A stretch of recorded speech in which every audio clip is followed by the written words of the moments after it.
নবী মুহাম্মদ সাল্লাল্লাহু আলাইহি ওয়াসাল্লাম জন্মগ্রহণে আপনার এত আনন্দ হলো, আর গোটা মক্কা মদিনা তিনি যেদিন মারা যায় সেদিন গোটা মক্কা মদিনার মানুষ কেঁদেছিলেন। কই আপনার চোখে তো একদিনও দেখতে পেলাম না যে শোক হিসাবে একদিন আপনি কাঁদতে বসলেন। ও তার মানে যেখানে আপনি মিঠাই খেতে পাবেন সেই দিকে আপনি ঝুঁকে যাবেন। আল্লাহ রাসূল উহুদের দাঁত ভাঙলো, তখন আপনি বলছেন হালুয়া খেয়েছিল তাই হালুয়া খাই, কিন্তু রাসূলের দাঁত ভাঙলো, কই আপনি তো একদিনও দাঁত ভাঙলেন না। তার মানে আজকে ধর্মকে অনুষ্ঠানে পরিপূর্ণ করা হয়েছে। আপনি বাজার গেছেন ব্যাগ নিয়ে, কিছু আপনি বাজার করবেন, সবজি কিনবেন, তা বেগুন কিনতে গিয়ে আপনি দেখছেন যে বেগুনটা ভালো না খারাপ, তা আপনি বলছেন যে বেগুনটা কি ভালো আছে না ভেতরে পোকা আছে। তা বেগুন কিনতে গিয়ে সামান্য এই বেগুনটাকে আপনি যদি এত তদন্ত করতে পারেন, তাহলে একটি আমল আপনি যেটা করছেন আপনার জীবনের জন্য জান্নাতের আশায় যে আপনি একটা আমল করবেন, সেই আমল নিয়ে আপনার তদন্ত নেই। তদন্ত করা উচিত। তো রাসূল সাল্লাল্লাহু আলাইহি সাল্লাম যেই বছরে জন্মগ্রহণ করেছিলেন, এই বছর নিয়ে পৃথিবীর কোন মুসলমানের ইখতিলাফ মতবিরোধিতা নেই। কেন?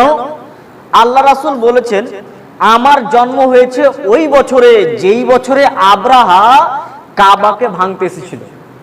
কাবাকে ভাঙতে এসেছিল, এই ঘটনাটা পুরো পৃথিবী জুড়ে এক বিশাল বড় এক ঘটনা, যা এর আগে বড় বড় ঘটনা ঘটেছিল, কিন্তু রাসূল সাল্লাল্লাহু আলাইহি ওয়াসাল্লামের যুগে সব থেকে বড় ঘটনা ঘটলো কি, তো কাবাকে ভাঙতে এসেছিল আব্রাহার দলেরা। তো যেই বছর কাবাকে ভাঙতে এসেছিল এই বছর মুহাম্মদ সাল্লাল্লাহু আলাইহি ওয়াসাল্লাম জন্মগ্রহণ করেছিলেন, এটা সবাই জানতেন। তাহলে বছরের ব্যাপারে আল্লাহ নবীর কোনো আর ইখতিলাফ মতবিরোধিতা নেই। এবার আল্লাহ রাসূলকে জিজ্ঞাসা করা হলো, আল্লাহ নবী আপনি সোমবারের দিন সিয়াম রাখেন এবং আপনি বৃহস্পতিবারের দিন সিয়াম রাখেন, এই দুই দিন আপনি রোজা রাখেন কেন? তখন আল্লাহ রাসূল বলছেন যালিকা ইয়াউমুন উলিদতু ফিহি, আমি এই দিনে জন্মগ্রহণ করেছি, সোমবারের দিন আমি জন্মগ্রহণ করেছি, এই জন্য আমি এই দিনে রোজা রাখি। তাহলে বছর নিশ্চিত হয়ে গেল। আর নবী মুহাম্মদ সাল্লাল্লাহু আলাইহি ওয়াসাল্লামের তিনার মুখ দিয়ে তিনি বলে দিলেন যে আমি এই দিন সিয়াম পালন করি কেন? সোমবারের দিন আমি জন্মগ্রহণ করেছি। তাহলে আল্লাহ রাসূলের দিন নিশ্চিত হলো এবং বছর নিশ্চিত হলো। এবার মাঝে যেটা আসছে সেটা হচ্ছে মাস এবং তারিখ নিয়ে, কোন মাসে জন্মগ্রহণ করেছে এবং কত তারিখে জন্মগ্রহণ করেছে, এই নিয়ে এত তোলপাড় শুরু হলো। বিদ্বানগণ এক অপরে তারা নিজেদের ক্ষমতা দিয়ে তারা বই পুস্তক নিয়ে এবং সাহাবী তাবেঈদেরকে নিয়ে তারা তদন্ত শুরু করতে করতে তারা কেউ কেউ বলেছে 8 তারিখ, কেউ বলছে 2 তারিখ, কেউ বলছে 10 তারিখ, কেউ বলছে 12 তারিখ, আপনার রবিউল আউয়াল মাস, কেউ বলছে যে না 17 তারিখ, কেউ বলছে 22 তারিখ। এটা তো তারিখ নিয়েছে, মাস নিয়ে আবার অনেক রকম মতভেদ, রজব মাস, শাবান মাস, রবিউল আউয়াল মাস, রবিউল সানি মাস, যাই হোক সব থেকে কাছাকাছি একটা প্রসিদ্ধ মত পাওয়া যাচ্ছে রবিউল আউয়াল মাস। সব থেকে কাছাকাছি একটা মত পাওয়া যাচ্ছে রবিউল আউয়াল মাসের 8 তারিখ। 8 তারিখটা বেশি সংখ্যক ইমামদের মতে আল্লাহ রাসূল হয়তোবা এই 8 তারিখে জন্মগ্রহণ করেছিলেন। আর একজন শুধুমাত্র আপনার ইমামগণ বলছেন না, রবিউল আউয়াল মাসের 12 তারিখে জন্মগ্রহণ করেছিলেন। তবে বিষয়টা কিন্তু মতান্তর, কেউ নিশ্চিত করে বলেননি যে এই। আপনি কোনো ভি ইমামকে আপনি গিয়ে বলেন বা কোনো ভি ইমামের আপনি কিতাব খুলেন, আজ থেকে নিয়ে কিয়ামত পর্যন্ত যতগুলো ইমামের বই রয়েছেন সমস্ত ইমামের বই খুলে আপনি যদি এখন পড়েন, তাহলে তাদের শেষে পাওয়া যাবে মতান্তর অনুযায়ী। মানে তারা নিশ্চিত করে বলতে পারেননি। আর সাহাবীরাও এই দিনকে নিয়ে তারা তেমন তদন্ত করেননি। আল্লাহ রাসূলের মৃত্যুর প্রায় 400-500 বছর পরে এই ঈদে মিলাদুন নবী উদযাপন শুরু হয়েছিল। সেই যুগের ফাতেমি শাসক ছিল, তো তারা দেখলো যদি খ্রিস্টানরা তারা যিশুর যদি তারা জন্মদিন যদি পালন করতে পারে, তাহলে আমরা কেন পারবো না? তখন মুসলিমরা শুরু করলো ফাতেমা রাদিয়াল্লাহু তাআলা আনহার এবং তার 2 ছেলে হাসান হুসাইনের এবং আলী রাদিয়াল্লাহু তাআলা আনহর এবং মুহাম্মদ সাল্লাল্লাহু আলাইহি সাল্লামের এবং ওই এলাকার যে বাদশা ছিল তারা জন্মদিন তারা উপলক্ষ তারা শুরু করলো।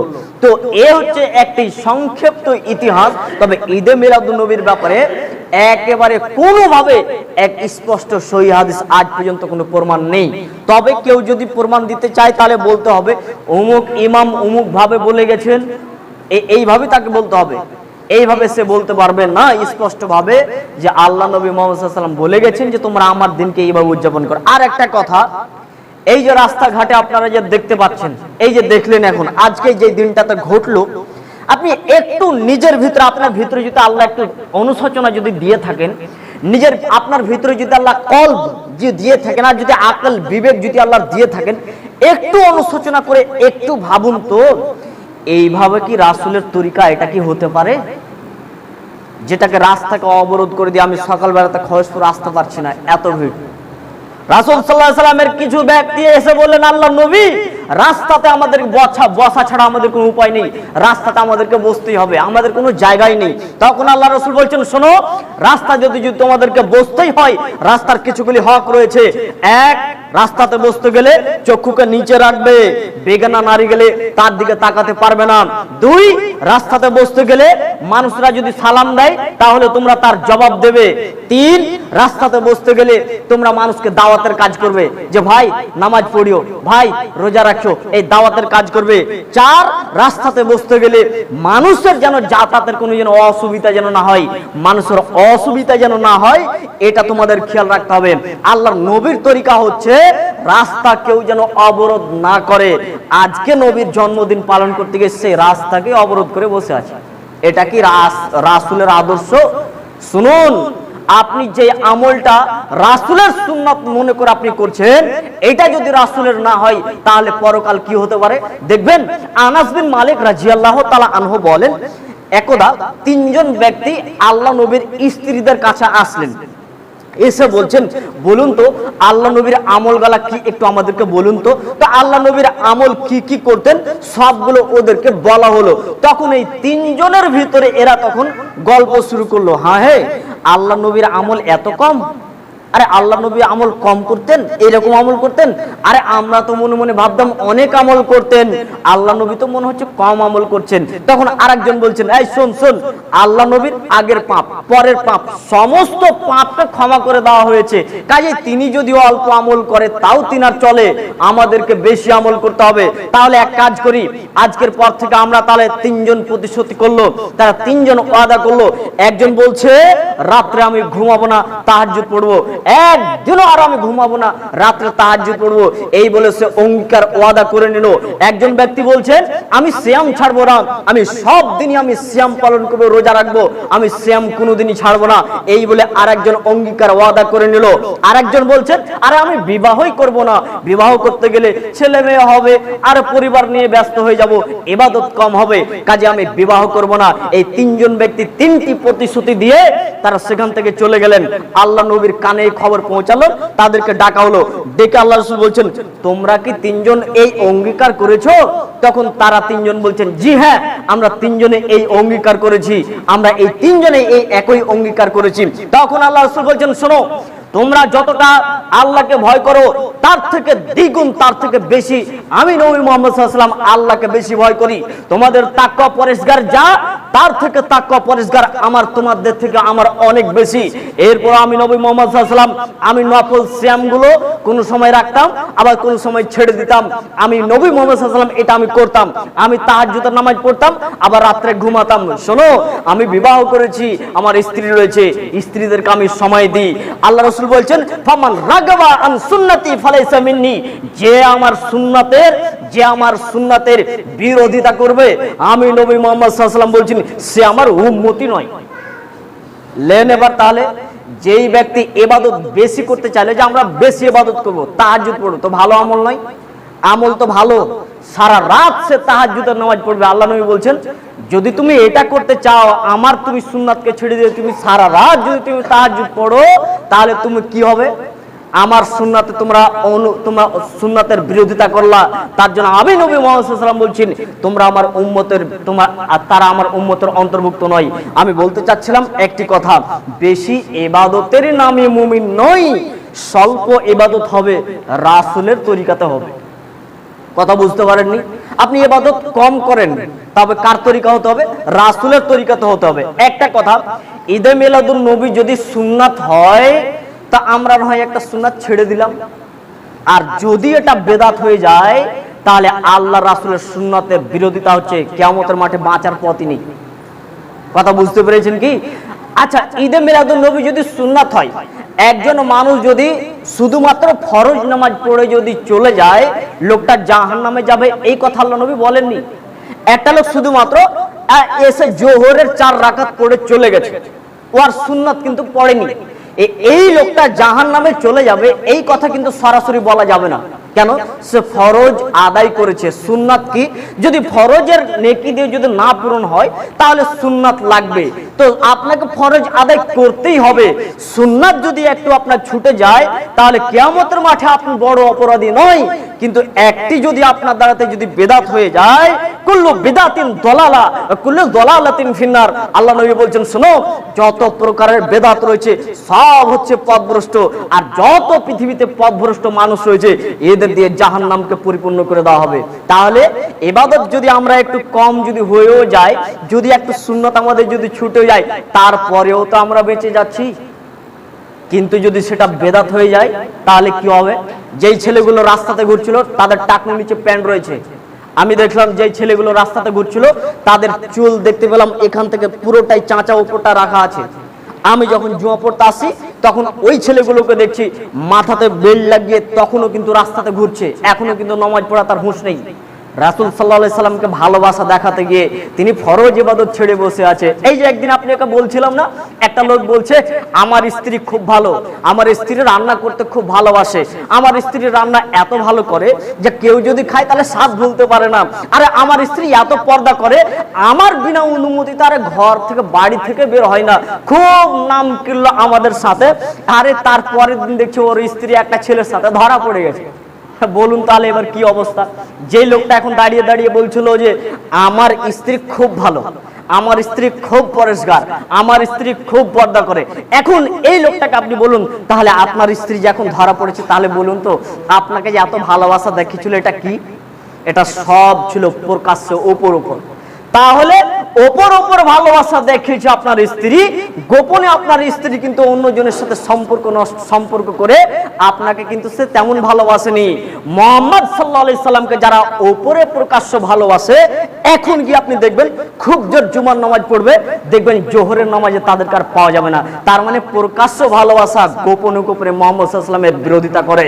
এর জন্য রাসূল সাল্লাল্লাহু আলাইহি সাল্লাম তিনি বলেন, জেনে রাখো, আয়েশা রাদিয়াল্লাহু তাআলা আনহা তিনি বলছেন, মান আহদাথা ফি আমরিনা হাযা মা লাইসা মিনহু ফাহুয়া রাদ্দুন, যদি কোনো ব্যক্তি এমন একটা আমল যেটা মুহাম্মদ সাল্লাল্লাহু আলাইহি সাল্লাম করেননি, এই আমলটা যদি কেউ ইসলামের ভিতরে কেউ যদি চালু করে, তাহলে আল্লাহ রাসূল বলছেন সেটা যে ফাহুয়া রাদ্দুন, সে হচ্ছে বাতিল, সেই আমল বাতিল, সেই আমল বাতিল, সেই আমলের কোনো দরকার নেই, এই আমলটাকে ছুঁড়ে ফেলে দিতে হবে।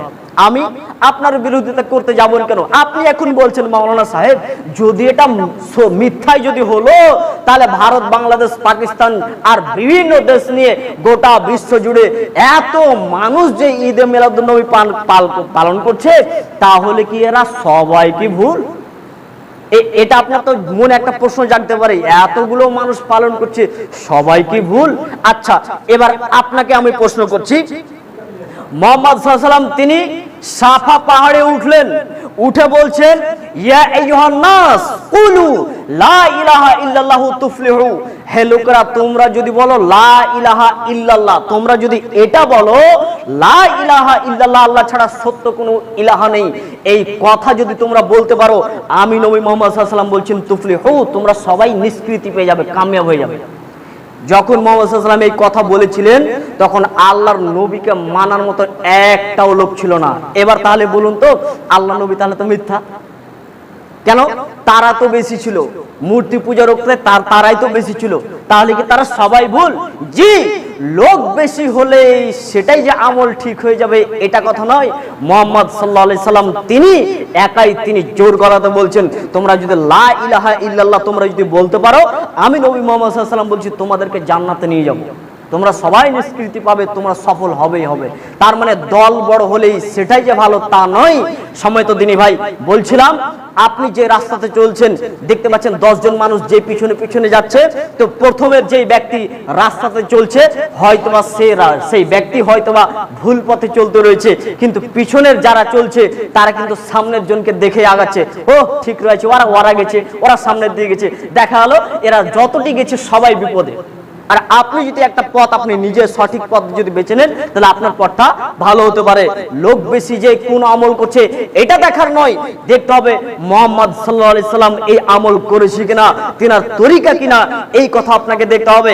শুনুন, যদি আপনাকে যদি রাসূল সাল্লাল্লাহু আলাইহি সাল্লামকে যদি এতই ভালো লাগলো আর এতই যদি আপনি ইশকে নবী করে যদি আপনি পালন করলেন, তবে নবী মুহাম্মদ সাল্লাল্লাহু আলাইহি সাল্লাম জন্মগ্রহণে আপনার এত আনন্দ হলো, আর গোটা মক্কা মদিনা তিনি যেদিন মারা যায় সেদিন গোটা মক্কা মদিনার মানুষ কেঁদেছিলেন, কই আপনার চোখে তো একদিনও দেখতে পেলাম না যে শোক হিসাবে একদিন আপনি কাঁদতে বসলেন। ও তার মানে যেখানে আপনি ডান্স করতে পাবেন, যেখানে আপনি মিঠাই খেতে পাবেন, সেই দিকে আপনি ঝুঁকে যাবেন। আল্লাহ রাসূল ওহুদের দাঁত ভাঙলো, তখন আপনি বলছেন হালুয়া খেয়েছিল তাই হালুয়া খাই, কিন্তু রাসূলের দাঁত ভাঙলো, কই আপনি তো একদিনও দাঁত ভাঙলেন না। তার মানে আজকে ধর্মকে অনুষ্ঠানে পরিপূর্ণ করা হয়েছে। সম্মানিত দিনী ভাই, আল্লাহ রাসূল সোমবার দিন জন্মগ্রহণ করেছিলেন, সোমবারের দিন তিনি মারা গেছিলেন, এই কথা সত্য। আল্লাহ রাসূল নিজেই তিনি বলেছেন সোমবারের দিন জন্মগ্রহণ করেছিলেন, সোমবারের দিন মৃত্যুবরণ করেছিলেন, এই কথা সত্য। আল্লাহ রাসূল রবিউল আউয়াল মাসে জন্মগ্রহণ করেছিলেন, এই মাস নিয়ে অনেক মতভেদ রয়েছে। আল্লাহ রাসূল রবিউল মাসে তিনি মৃত্যুবরণ করেছিলেন, এই ব্যাপারে একটু মতভেদ হলেও এটাই সবথেকে সহি কাছাকাছি যে আল্লাহ রাসূল 12 রবিউল আউয়াল মাসেই তিনি মৃত্যুবরণ করেছিলেন। যেই মাসে আল্লাহ রাসূল মৃত্যুবরণ করলেন সেই মাসে আপনি রাসূল সাল্লাল্লাহু আলাইহি ওয়াসাল্লামের জন্মদিনকে আপনি উদযাপন করছেন, সেটাকে আপনার মতবিরোধিতা দিনকে নিয়ে আপনি উদযাপন পালন করলেন, কিন্তু আপনার ভিতরে একটু অনুশোচনা হলো না। রাসূল সাল্লাল্লাহু আলাইহি ওয়াসাল্লাম কিভাবে দাওয়াত দিয়েছিলেন, আল্লাহর রাসূল বলছেন যে ব্যক্তি আমার সুন্নাতের যে বিরোধিতা করে সে আমার উম্মতের অন্তর্ভুক্ত নয়। আপনি দিন রাত রাসূল সাল্লাল্লাহু আলাইহি ওয়াসাল্লামের আপনি সুন্নাতের আপনি বিরোধিতা করছেন। বলেছিলাম একদিন আপনাদেরকে, আল্লাহ রাসূল বললেন, এই শোনো 50 জন সাহাবী শোনো, তোমরা ওহুদের জাবালে রোমাত বলে একটি পাহাড়, এই জাবালে রোমাত পাহাড়ে তোমরা 50 জন তীর নিয়ে তোমরা রেডি থাকো, খবরদার শত্রুদেরকে তোমরা আসতে দিও না। আমরা যুদ্ধ করব, আমরা যুদ্ধতে হেরেও গেল, আমরা যুদ্ধতে জিতেও গেল, আমি নবী মুহাম্মদ সাল্লাল্লাহু আলাইহি ওয়াসাল্লাম তোমাদেরকে না বলা পর্যন্ত তোমরা ওই পাহাড় থেকে তোমরা খবরদার নিচে আসবে না। যুদ্ধ শেষ হয়ে গেল, এক পর্যায়ে সবাই গনিমতের মাল জগর করতে শুরু করেছে, গোছাতে শুরু করেছে। 50 জনের ভিতরে এক অপরের গল্প শুরু হয়ে গেল, কে বলছে কি ব্যাপার, কি করা যায়, অনেকক্ষণ হয়ে গেল, যুদ্ধ শেষ হয়ে গেছে, আমরা কি নিচে নেমে গিয়ে গনিমতের মালগুলো কি জমা করতে পারি না? তখন কেউ কেউ বলছে আরে আল্লাহ রাসূল তো নিষেধ করেছেন, তিনার হুকুম না হওয়া পর্যন্ত আমরা তো সেখানে নামতে পারছি না। কেউ বলছে না হয়তোবা আল্লাহ রাসূল ভুলে গেছে। যাই হোক, এক পর্যায়ে ওই 50 জন সাহাবী তারা নিচে নেমে আসলেন এবং শত্রুর দলরা পিছন থেকে এসে একবারে সাহাবীদেরকে মারতে শুরু করলেন। তখন সাহাবীদের হাতে প্রায় অস্ত্র প্রায় নিচে রাখা ছিল, আর শত্রু দলরা এসে সাহাবীদেরকে একদম কেটে মেরে তারা চলে গেলেন। যাই হোক, যুদ্ধতে তারা অনেক ক্ষয়ক্ষতি হয়ে গেছে। মুসলমানদের জঙ্গে ওহুদে অনেক বড় একটা ক্ষয়ক্ষতি হলো। বলুন তো, একটা শুধুমাত্র আল্লাহ রাসূলের হুকুমের অমান্য করার কারণে। তিনি বললেন খবরদার 50 জন সাহাবী তোমরা নামিও না আমি যতক্ষণ না তোমাদেরকে আদেশ করি। 50 জন সাহাবী তোমরা খবরদার ওখান থেকে এক পাও হিলবে না। যুদ্ধতে আমরা শহীদ হয়ে গেল, যুদ্ধতে হেরে গেল, যুদ্ধতে আমরা জয় হয়ে গেল, 50 জন সাহাবী ওখানেই থাকবে যতক্ষণ পর্যন্ত না আমি তোমাদেরকে আদেশ না করছি, অতক্ষণ পর্যন্ত না ওই পাহাড়ে তোমরা উঠে থাকো। শুধুমাত্র একটা হুকুমকে অমান্য করার কারণে এত বড় একটা ক্ষয়ক্ষতি হয়ে গেল। আল্লাহ রাসূলের আমরা দিন রাত রাসূল সাল্লাল্লাহু আলাইহি ওয়াসাল্লামের আমরা বিরোধিতা করে আমল করে চলছি, দিন রাত রাসূল সাল্লাল্লাহু আলাইহি ওয়াসাল্লামের আমরা বিরোধিতা করে চলছি, আমরাই নাজাত পেয়ে যাব? জি না। অতএব রাসূল সাল্লাল্লাহু আলাইহি ওয়াসাল্লামের তরিকাই হচ্ছে আমাদের আদর্শ। রাসূল সাল্লাল্লাহু আলাইহি ওয়াসাল্লামের তিনার নীতি আমাদেরকে ফলো করে জীবন যাপন করতে হবে, নচেত আল্লাহ রাসূল বলছেন, আল্লাহ বলছেন আমিলাতুন নাসিবা তাসলাল নারান হামিয়া, মানুষ কোটি কোটি কোটি কোটি আমল করবে, মানুষ গাদা গাদা গাদা গাদা আমল করবে, তাসলাল নারাল হামিয়া, এরপরও মানুষটা জাহান্নামে চলে যাবে। বলুন তো আপনি কি তার মধ্যে আছেন? আল্লাহ নবী বলছেন, আল্লাহ বলছেন মানুষ কোটি কোটি কোটি কোটি আমল করবে, মানুষ গাদা গাদা গাদা গাদা আমল করবে, এরপরও আমল করার পরেও তাসলা নারান হামিয়া, তারপরেও তারা জাহান্নামে চলে যাবে। কাজেই আমাদের জীবন যাপন করার ক্ষেত্রে, আমাদের ইবাদতের ক্ষেত্রে প্রত্যেকটি আমল যেন রাসূলের তরিকায় হয়। ইবাদত একটু কম হোক তবুও জান বাঁচবে, কিন্তু তরিকা হতে হবে মুহাম্মদ সাল্লাল্লাহু আলাইহি সাল্লামের। আল্লাহর কাছে শেষে আমরা দোয়া করি, আল্লাহ যেন আমাদেরকে এই দুনিয়াতে জীবন যাপন করার ক্ষেত্রে, আমাদের দুনিয়াবি ক্ষেত্রে, ইবাদতের ক্ষেত্রে, সর্বক্ষেত্রে আল্লাহ যেন আমাদেরকে রাসূলের তরিকায় যেন আমাদেরকে জীবন যাপন করার তৌফিক ইনায়াত দান করেন। বলুন আল্লাহুম্মা আমিন।